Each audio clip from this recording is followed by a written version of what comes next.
Presiden Prabowo bersama sejumlah kepala negara dunia baru saja ini menghadiri KTT perdamaian Gaza di Mesir. Lalu bagaimana memastikan hasil KTT ini benar-benar berdampak baik bagi masa depan rakyat Palestina? Kita akan membahasnya bersama Wakil Ketua Komisi 1 DPR RI Dev Laksono. Bang Dev, apa kabar? Apa kabar? Sehat semua? Baik, terima kasih Bang Dev sudah bergabung dengan Prioritas Indonesia. Kalau untuk wacana mengirimkan 20.000 pasukan, apakah ini saat yang tepat, Bang Dev? Bagaimana Komisi 1 memandang pernyataan Presiden Prabowo tersebut? Ya, itu kan komitmen yang sudah kita sampaikan ke panggung dunia. Presiden sampaikan langsung di forum final PBB, kita siap mengirim 20.000 bahkan lebih dan siap dikirim kemana saja, apakah ke Palestina, apakah ke Ukraina, apakah ke negara-negara lainnya yang dimana dibutuhkan untuk menjaga perdamaian, kita siap. Dan bahkan bukan hanya 20.000, kita lebih pun juga kita siap. Nah, cuman kalau kita bicara di Palestina, di Gaza khususnya, ya tentu ada beberapa tahapan seperti di sana kita memberangkatkan mereka itu berdasarkan landasan apa? Apakah melalui resolusi PBB kah, atau berdasarkan perjanjian ini salah satu butirnya yang diberikan otoritas kepada negara pihak luar untuk mengirim pasukan perdamaian dan di mana disepakati Indonesia, ya itu penugasan yang harus sanggup kita laksanakan. Nah, dan kita yakin, kita berharap bahwa ada kepastiannya itu sehingga kita bisa mengirim pasukan kita itu tanpa kendala apapun.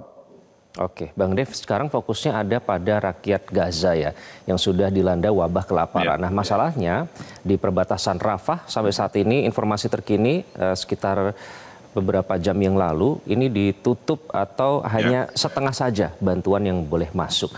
Nah, apakah ini artinya juga harus terus disuarakan dari pemerintah kita terkait dengan bantuan kemanusiaan yang masuk harus segera disalurkan, Bang Dev? Iya. Mengenai bantuan kemanusiaan, hal-hal yang sangat basic seperti makanan, minuman, obat-obatan itu sudah berulang kali di berbagai macam forum kita lontarkan, dan juga kita secara proaktif juga mengirim mungkin sudah ribuan ton total ya, melebihi dari ribuan ton bahkan yang kita kirim melalui darat ataupun udara, kita deploy untuk masyarakat di sana. Jadi seriusan kita untuk menyampaikan hal ini bukan hanya sekedar wacana yang kita siarkan di forum, tapi kita sudah bertindak memastikan agar masyarakat Palestina yang ada di Gaza tetap bisa mendapatkan basic needs mereka.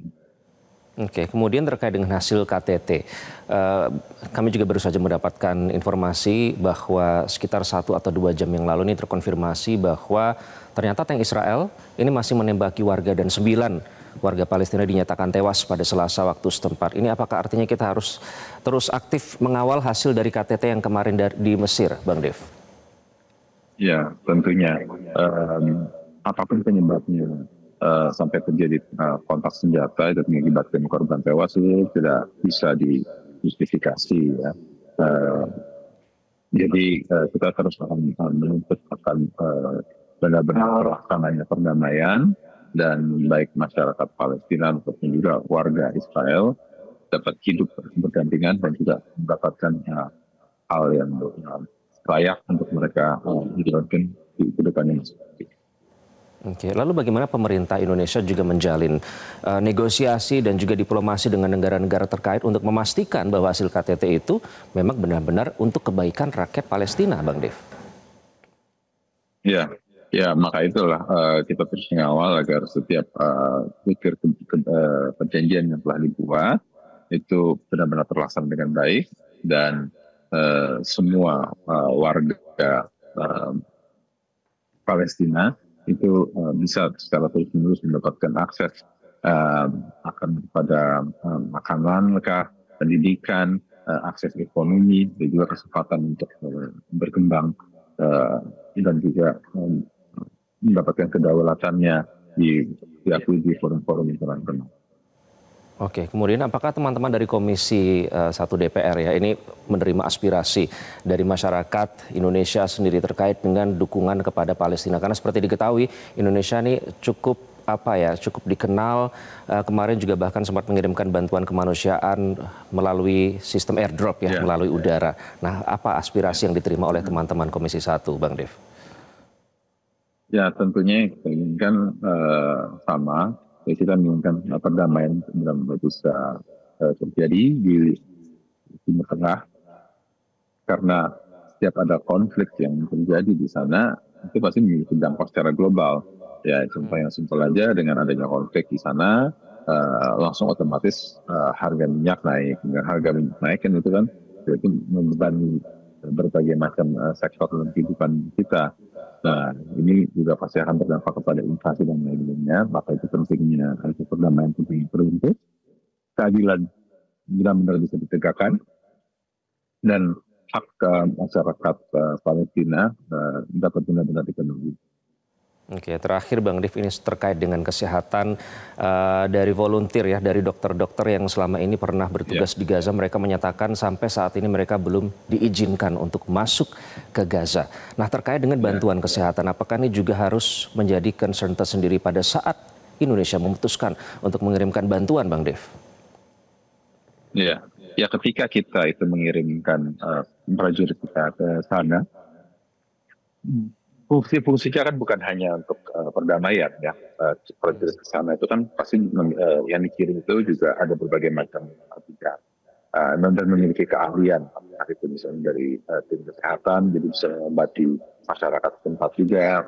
Lalu juga mungkin dari sektor pertanian, atau juga ahli pertanian yang kita kirim untuk memberikan pendampingan kepada masyarakat Palestina.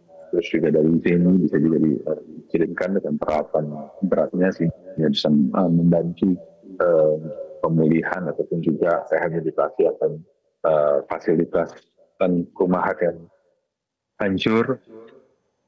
Ya, ini semua adalah hal-hal yang bisa kita lengkapi di dalam personil yang siap kita berangkatkan ke sana.